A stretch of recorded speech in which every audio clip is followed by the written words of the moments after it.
welcome. I'm so glad you can join me again for Q&A Saturday. I'm Alison Beer of AlisonBeer.com, where I work with adults who want to live light-hearted, reignite their own creativity, and learn to draw their very own cartoon characters. Today, the question I've been asked is, how can I manage to sketch something in just 5 minutes?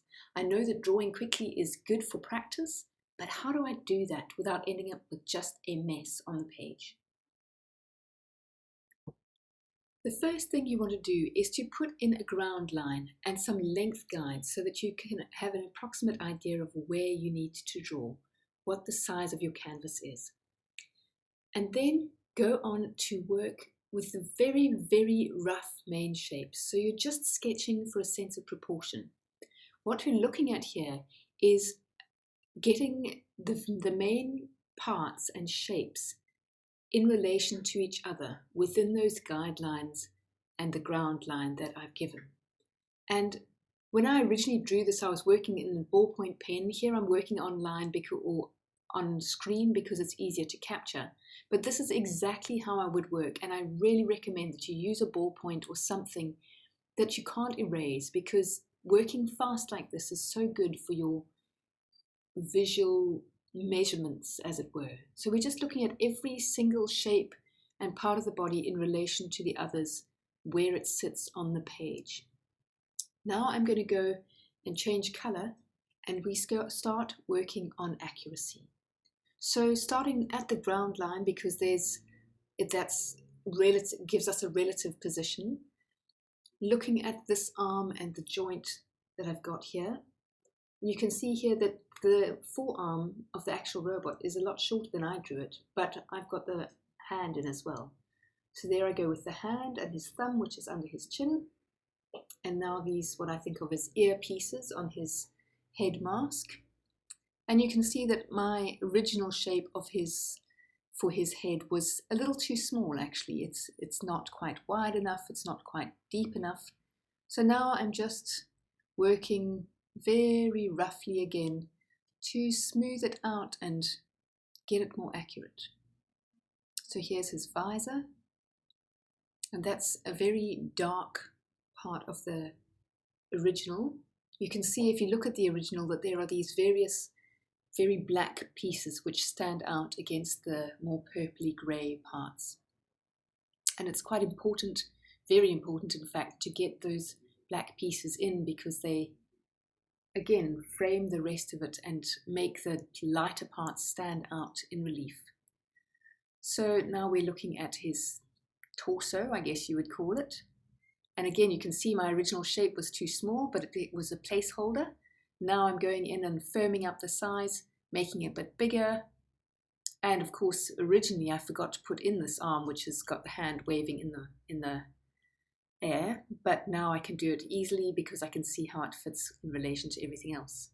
So there I am putting in the hand. See how the thumb goes off at the base of that square, and then we've got just these 3 fingers. So always looking for what we actually see, not what we think might be there.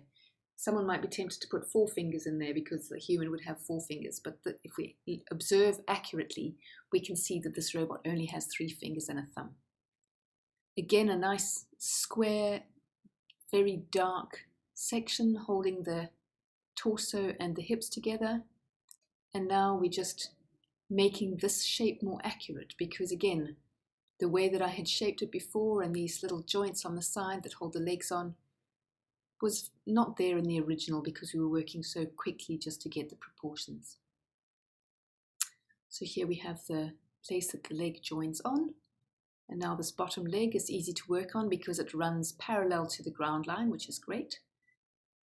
And you can see that where I joined the leg originally wasn't quite correct, but now I can correct that because we're going in and working in a more accurate way.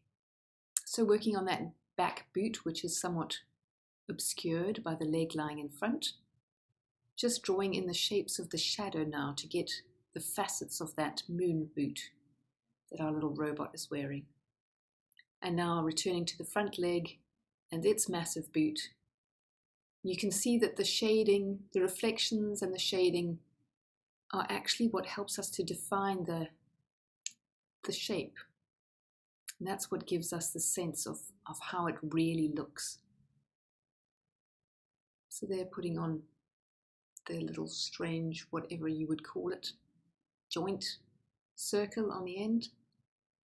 And we're getting to the point where we've pretty much filled him in. And now comes the fun part of going back and saying, okay, where are the shadows? Where's the light reflecting?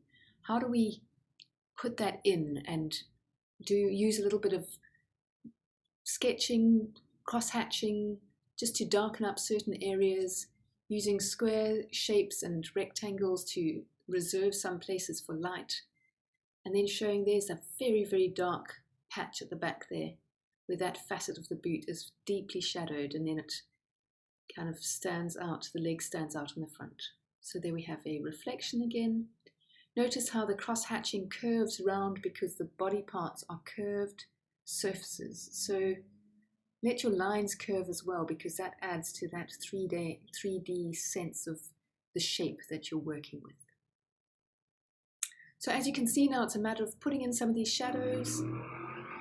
Things could still be more accurate. The head is still slightly too small, but it's good enough. And the more you work at this, just taking 5 to 7 minutes. This was drawn in real time. It took me just over 6 minutes. Work in real time like this and just choose something off the front page of your newspaper. This was an advert in my local newspaper, which I just picked up and decided to have a go. The more you do this, and it just takes 5 to 7 minutes a day, the faster and more accurately you'll find that you draw and observe. So there you have it. I hope watching me draw in real time gives you some good tips on how you can also draw in 5-minute or 10-minute bursts and really improve your fast sketching for when it matters to get things accurate. Did you like this video?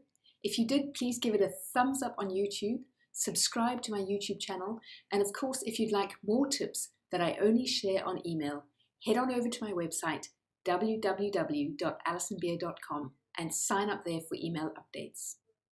Keep drawing every day if you can, just 5 minutes a day, and you will make so much progress.